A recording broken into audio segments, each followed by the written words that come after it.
What's going on, everybody? It's Cody. Welcome back to the channel. We have made it back to the second half WNBA. I'm really excited. We got 10K to first for this return to play 3-game contest on Thursday night. Getting this video out as early as I can. It's Tuesday night. Pricing dropped a little bit earlier. Did a live stream with Zoe a little bit ago. We kind of dabbled over the slate a little bit, but didn't go too in depth. We kind of talked about a little bit of everything, rambled on a bit. It was a blast. If you guys want to check that out, the replay is under the live tab. But that's not why you guys are here. The last showdown, the gold medal game, USA versus France, did not go that well for me. I only cashed one of my lines. It was pretty rough. Obviously, Chelsea Gray getting benched. It happens. It is what it is. Obviously, not what you want to see. I was still profitable during the Olympics, but wish I could have made a little bit more money. But we are back to the real money maker, the WNBA, where I am at my happiest. Let's look at the odds for these 3 games, and then we'll get into team-by-team breakdowns. Washington at Minnesota, 8.5-point spread over under 155.5. Mercury at the Sky, 3-point spread over under 166. Liberty at the Sparks, 11-point spread over under of 166 as well. So let's kick it off on the Phoenix side here at Chicago. Really not a lot to like here on this team. Rebecca Allen got injured in the friendlies for the Olympics, playing for Team Australia, and she was replaced on the team. The big worry with her is it is a high-grade hamstring injury.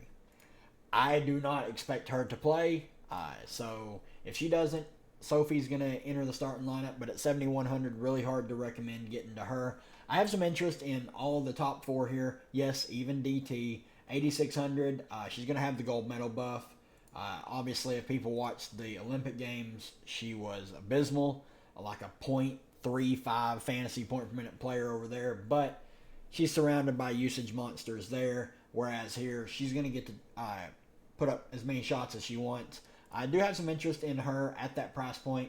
Obviously, though, my favorite play on this team is BG, sub 10K, 9,500. Just one of the most random misprices on this slate for a slate that's filled with people that are kind of overpriced. BG is severely underpriced. Should dominate here. Has a ton of block upside against the team that gives up the most blocks in the WNBA. I have a ton of interest in BG. I like Natasha Cloud for tournaments, and I like Kalia Copper going back to face her former team in Chicago. I expect her to put on a show, so I do like her for tournaments as well. On the Chicago side, not a lot to really like here, but there are some good tournament plays. Obviously, Angel Reese at the top, fine tournament play. 10.8K though, pretty pricey.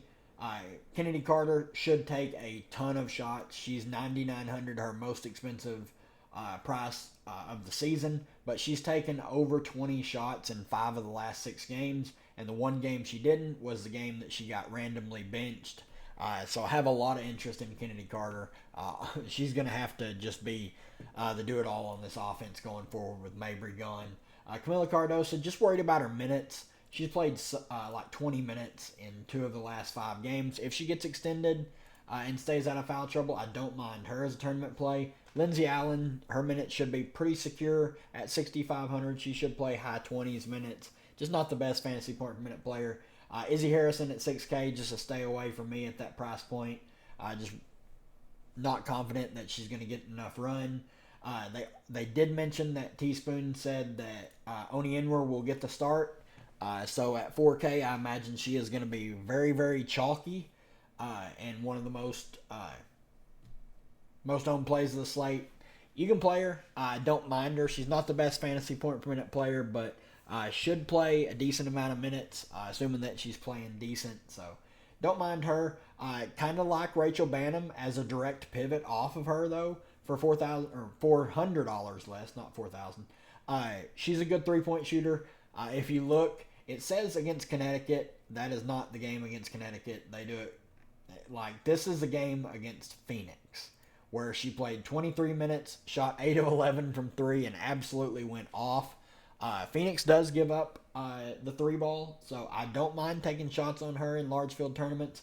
Same with Mo Jefferson, who is expected to make her Sky debut Thursday at the flat men. I don't mind taking shots on her in tournaments, but like, don't go too crazy on those two, I would say.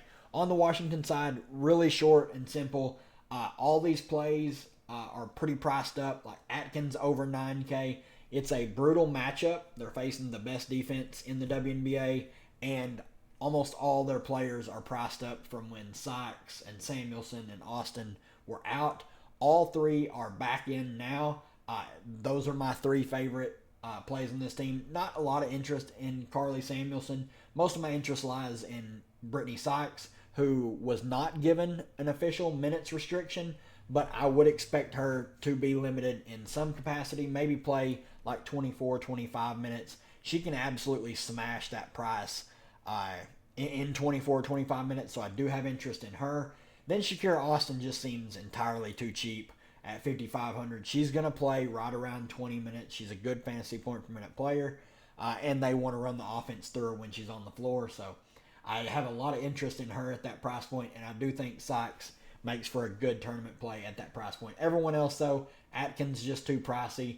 I have zero interest in Misha Hines-Allen at that price, Dolson at that price, SWK at that price, Van Loo at that price. Everyone's just overpriced from when all the other players were injured. So moving on to Minnesota, Fee, obviously the best play on this team. She is back. She played fairly well. It took her a little bit to get her footing with Team USA, but 10.9K, if you have the salary, definitely don't mind going up to play her. Alana Smith, 9,300. Price is a bit steep. She's priced up from when Fee was hurt, so don't mind her. I think she's a fine tournament play, but don't think she's a must. Kayla McBride, Courtney Williams, Bridget Carrollton are all good tournament plays. Should have some upside if the shot's falling for really any of them. Everyone else is pretty much a stay away from me. Dorka is not in play at that price point with Fee back. She's going to go back to playing mid-teens minutes off the bench. Heidemann should play 12 to 15 minutes off the bench. Don't know if she's really worth that price point. Zandalasini, with Fee back, really probably going to go back down to like the 10 to 12 minutes. Who knows what they're going to do with Diamond Miller. I would love to see her get a little bit more run, but not a lot of minutes to go around, so really just no interest in anyone down there. On the New York side, we already have got confirmation that Benaj Delaney is out. She's expected to miss 2 more weeks following the Olympic break on her knee surgery, so she is out. Fully expect Febich to continue to start. My main interest in the New York team is Stewie, Sabrina, JJ, Febich, and Baby Sabali for tournaments. You can take shots on Vandersloot if you think that the break did her good. Maybe it was a lot of the mental fatigue from losing her mom. Maybe that was weighing on her, playing so bad. I don't know. I probably can't get there.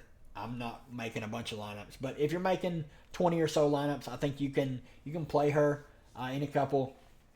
Don't hate it. Burke and Thornton are the 2 plays off the bench. Not really that interested in either at their price point, but really just these top 4 and Baby Sabali to get different. She's $200 more than Wnba and will come in like way low owned. She's a fantastic fantasy point per minute player, so definitely don't mind her. But the big 3 up top are the 3 that I want to target the most, obviously. On the Spark side, another team I don't have a ton of interest in. They are pretty much fully healthy, obviously with Brink out for the season. Apart from that, not sure if Lexi Brown is playing or not yet. We have not got update on that, but would just muddy up the guard rotation that I don't really have a lot of interest in anyway. Really, the plays on this team, you can play Hamby at 10.5K. I think she's firmly in play. Big Z, really hard to pay 9,600 for, but she's been very good. My only worry is these last 2 games that she played, 38 and 36 minutes. Lee Uru was not with the team for these final 2 games, and then Talbot did not play in the game against Seattle. So they were very thin on bigs. her and Wnba played a ton, so would expect Big Z's minutes to tick back down to about 30. If I was guessing, somewhere right around there, 30 to 32 range. Rahia Jackson was absolutely awful against the New York Liberty both times they played earlier this year. But ever since that game, her usage has been insane. Only worry with her is she can lay a big egg. From time to time, single-digit fantasy point upside or downside. That's my biggest worry with her is if she doesn't see her shot go down early, she can get discouraged and not try to get any peripheral stats. If her shot's falling, she's going to be uber aggressive, grabbing rebounds, dishing the ball, doing a little bit of everything. Price tag isn't the best, though. I think she's a fine play. Erin McDonald, assuming that she starts, which I'm expecting her to, I don't mind her for tournaments. Talbot, expecting about 15 to 20 minutes off the bench. 6,400 is pretty pricey for her, but I'm going to have a pretty condensed player pool for this slate. Just the plays that I like and just go with it. A lot of these plays I just can't get to. I do love the price on Lee Uru, but just no clue what kind of minutes to expect from her. I'm not expecting very many because Wnba and Stevens are clearly going to start, and both of them are going to play 30 minutes. So it doesn't leave a lot of wiggle room beyond that. So that's going to do it for the breakdown on that. Let's kick it over here to Underdog. They've got their $5 contest, 5K to first. Been doing drafts ever since they dropped the contest yesterday. I'm up to like 22 or 23. Just a ridiculous number of drafts. There is a massive edge out there right now. The projections are just way, way off on some players. They got Big Z projected for 13.5 fantasy points. She's a top 8 pick, in my opinion. I am a little bit higher on Brittany Sykes, though, so don't mind if you drop her a couple spots. But just going to roll down here. You guys can pause the video if you want to copy my rankings and do some drafts yourself. Also, if you have not signed up to play on Underdog yet and you want to do these drafts, use code CREPASS, 100% deposit match up to $100. And then also, Carly Samuelson has a 0 projection. So, obviously, she is playing, like they've already said, expected to play.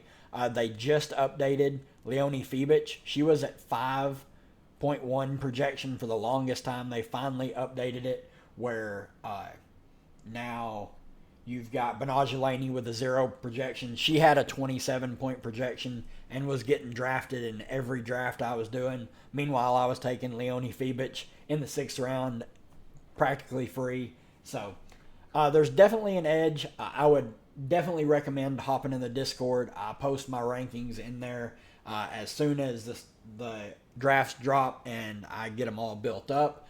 So we've had an edge for like almost 48 hours now.